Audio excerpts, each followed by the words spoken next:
শঙ্করদেব তিনি তীর্থে যাবেন, টাকা পয়সার প্রয়োজন। সেই কৃপণ বলে যে পরিগণিত সে এলো, সমস্ত উপার্জন সারা জীবনে যা সে কৃপণতা করে জমিয়েছিল সমস্ত নিয়ে এসে গুরুর চরণে দিল যে প্রভু এই সারা জীবনের যা সঞ্চয় আমি সব তোমার জন্য রেখেছিলাম, তোমার যদি কোনো কাজে লাগে। তাহলে সমস্ত এই কৃপণতা সার্থক এই মুহূর্তেই হয়ে গেল, যে মুহূর্তে সে সমস্তটা সে গুরুকে দিয়ে দিল। তার সমস্ত কার্পণ্যটাই ছিল এই গুরুর জন্যই করবে বলে, সে গুরুর জন্যই সে জমিয়ে রাখতো, সে গুরুর জন্যই কৃপণতা করতো, নিজের জন্য নয়। তাই এটাই সার্থক। তো গুরুর জন্য যেই কাজই করি নিরর্থক কাজও সার্থক হয়ে যেতে পারে যদি সেটা গুরুর কারণে হয়।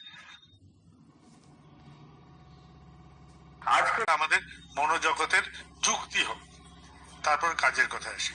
মন জগৎ যদি এরকম করে যুক্তি বিন্যাস করতে পারে, এরকম করে যদি ভাবতে আমরা পারি, তাহলে কিন্তু আমাদের দ্বারা অসাধ্য সাধন হবে। কেননা আমি থাকছি না, আমার থেকে তো প্রতিবিম্বিত হবে ঠাকুর। আমার চলায় বলায় করায় সমস্ত জায়গায় ঠাকুর কিন্তু প্রতিবিম্বিত হবে, তখনই কাজের সূত্রপাত হবে, তার আগে হতে পারে না। আমি তোমারই নই, তাহলে আমি কাজ করবো কি? আমি তো তোমারই হইনি। বুঝতে পারছেন ব্যাপারটা? মনোজগৎ আগে আমি তোমার হই, এবং সর্বতভাবে মনটাকে আগে বোঝার চেষ্টা করি আমি কতটা তোমার, কতটা আমি নিজের।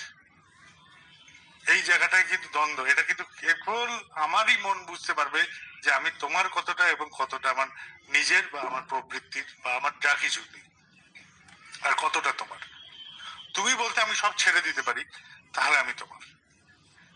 তোমার নামে আমি সব করতে পারি, তাহলে আমি তোমার।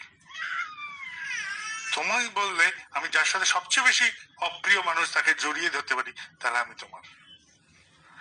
ঠাকুরের একটি ঋত্বিক এবং আরো কয়েকজন মিলে তারা গেছিলেন ভারত সরকারের রেলমন্ত্রীর কাছে, তাদের ওখান থেকে একটি ট্রেন চলাচলের জন্য। সেই ট্রেন চলাচলের আগে রেলমন্ত্রী বলছেন যে 15খানা ট্রেন এই বছরে দেওয়া হয়ে গেছে, আর কোনো ট্রেন দেওয়া যাবে না।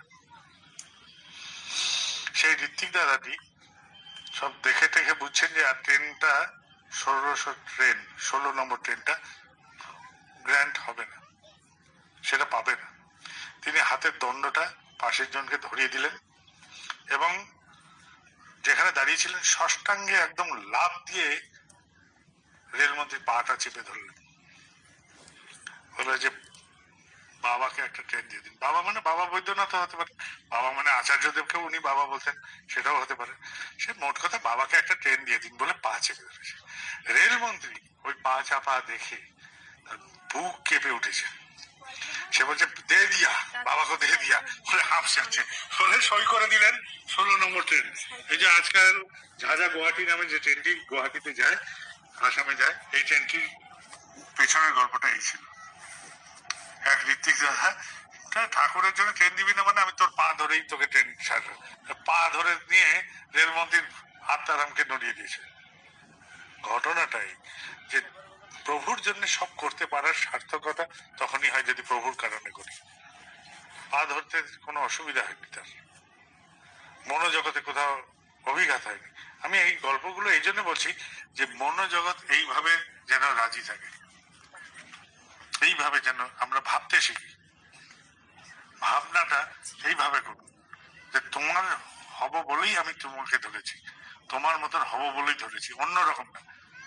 আপনার পরিবার, প্রত্যেককে আমরা যারা আছি আমাদের এই পরিবারগুলো, এই পরিবারটাই ঠাকুরের মন্দির, এই যেখানে বাস করি সেটাই ঠাকুরের কেন্দ্র। এরকম করা যায় না? আমার বাড়ি যেখানে আছে, আমার পরিবার যেখানে আছে, আমার পরিবেশকে আমি রচনা করব, আমরা ব্যক্তিগতভাবে এটুকু করা যায়? এটুকু ভাবতে পারি আমরা? তাহলে কত অগণিত কেন্দ্র আমাদের হতে পারে। আপনি বলবেন এখানে সামনে গেলেই দমদম মন্দির, এখানে মধ্যমগ্রাম আছে, ওইদিকে গেলে পানিহাটি পাবো, এরকম করে ঘোলা পাবো, এরকম কাছের কাছে কতগুলো আছে আমাদের। আমি 2-4টে নাম কেবল বললাম, এখানেই ছড়িয়ে ছিটে কতগুলো আছে। এইগুলো না, আমার বাড়িটাই হচ্ছে ঠাকুরের মন্দির। আমার বাড়িতে ঠাকুর আছেন। বাড়ির সদস্য কজন? আমরা 4 জন, ঠাকুর আর আমরা 3 জন। বাড়ির সদস্য কজন? আমরা 6 জন, ঠাকুর আর আমরা 5 জন। আমাদের বাড়িগুলো যেন এরকম হবে। আমার ভাষার দরকার নেই, কিন্তু আমরা আগে ঘাবড়াই যে আমি যে ঠাকুরের কথা বলবো, বলতে গেলে কি ভাষা লাগবে, বলাটা ঠিক হবে কিনা। বলাটা ঠিক তখনই হবে আপনি কেন ঠাকুরকে ধরেছেন, এটা আপনি আগে নিজের মনকে জিজ্ঞেস করুন, আপনি কেন ধরেছেন। যদি এই ধরাটা কেন ধরেছেন আপনার জিজ্ঞাসাটার মীমাংসা পেয়ে থাকেন, তাহলে আপনি কাউকে যাজন করতে পারেন, নতুবা পারবেন না। আর আরেকটা জিনিস, দীক্ষাটা একটা সংখ্যায় যেন পরিণত না করি। তাতে কি হচ্ছে, অনেক সময় কি হয় যে আমরা যাজনটা ঠিক মতন করতে পারলাম না, তার যুক্তিকে খণ্ডন করতে পারলাম না, এবং তার প্রশ্নের মীমাংসা আমি পৌঁছালাম না, হাত ধরে টানলাম, চলো শান্তি পাবে। এটা হতে পারে? করার যদি না থাকে তাহলে শান্তি আসবে? আমি দুধ দিয়ে দিলাম, বললাম যে এটাকে ঘি বানিয়ে, এটা ঘি হয়ে যাবে, রেখে দাও, তো ওটা ঘি হবে কোনোদিনও? 1000 বছর থাকলে দুধ আর ঘি পরিণত হবে না, ওকে একটা পদ্ধতিতে নিয়ে যেতে হবে। তাহলে জীবনটা শান্তিতে পেতে গেলেও একটা পদ্ধতিতে নিয়ে যেতে হবে। জীবনটা শান্তি পেতে যে পদ্ধতিটা পাওয়া দরকার, সেই পদ্ধতিটাই তো সে নেয়নি। তার দীক্ষা নিলে কি করে সে শান্তি পাবে? দীক্ষা নিয়ে দীক্ষানুচর্যে যদি চলো এবং সেগুলোকে ঠিক কাটায় কাটায় মানতে পারো, তাহলে তুমি শান্তি পাবে। শান্তি কিসে পাওয়া যায়? যত বিদগ্ধ মানুষ আছে সার কথাতে, ঠাকুরের কথাতেই ফিরে আসছে। ঠাকুর বলছে চাওয়াটা না পাওয়ার দুঃখ। এর উল্টোটা কি? যে অবস্থায় আছো, যে অবস্থানে বিরাজ করছো, সেটাতে রাজি থাকো, তাহলেই তুমি শান্তিতে থাকবে। বাড়িতে একটা কোনো পরিবেশ তৈরি হয়েছে যেটাতে আমি অশান্তিতে ভুগছি, ওকে ঠিক আছে, তুমি তোমার জীবন, তোমার মতবাদ, তোমার চিন্তা চলন নিয়ে তুমি ভালো থাকো, আমি আমার টুকু নিয়ে ভালো আছি, এবং সংঘাতের জায়গাটায় আমি এড়িয়ে চলছি, তাহলেই শান্তি। এখানে একটি ভাই একটু আগে বলছে বউয়ের সাথে ভীষণ অশান্তি হয়। আমি বললাম ভাই, প্রেমে আমি কোথায়? আমি আর আমার বউ আছি, তাহলে আমার প্রেমে আমি কোথায়? তুমি আছো তো।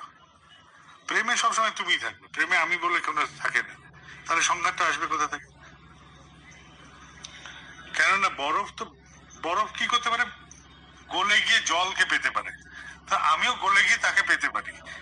আমি আমি থাকবো না, আমি তোমাকে ভালো রাখার জন্যই, আমি তোমার মন জগৎ, তোমার সবকিছুকে আমি ভালো রাখার জন্যই আমি। তবে আর সংঘাত নেই। সংঘাতটা আসেই এখান থেকে যে আমিও আছি, তুমিও আছো। এই দুটো শক্ত ইট কিছুতেই মিলবে না। দুটো জল মিশে যাবে, জল মিশে যাবে, কিন্তু দুটো বরফ কিন্তু মিশবে না। যতই কাছে থাকুক, রাখলে যুক্ত হয়ে যেতে পারে যদি চাপে রাখা যায়। চাপ যেই নেই, থাকবে না, তাহলে সামাজিক চাপ, পরিবেশের চাপ, এইসবের ওই দুটো যুক্ত থাকতে পারে, নচেত না। কিন্তু জলের ক্ষেত্রে চাপের দরকার নেই, ঢেলে দেন, একাকার হয়ে যাবে।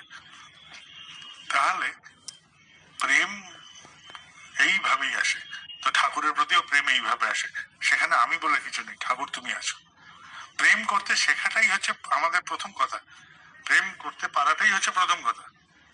যে তুমি আছো, তাই আমি রোজ জলে বেরোই ঘর থেকে, আমার খাওয়া দাওয়া হয়ে গেছে, আমার বিছানা আছে, আমার গিন্নি ঘরে বসে আমার জন্য পাকোড়া ভাজিয়ে রেখেছে, আমি বললাম রাখো তো আমার পাকোড়া, আমি যাবো এখন ওখানে, সবাই যাচ্ছে যার জন্য।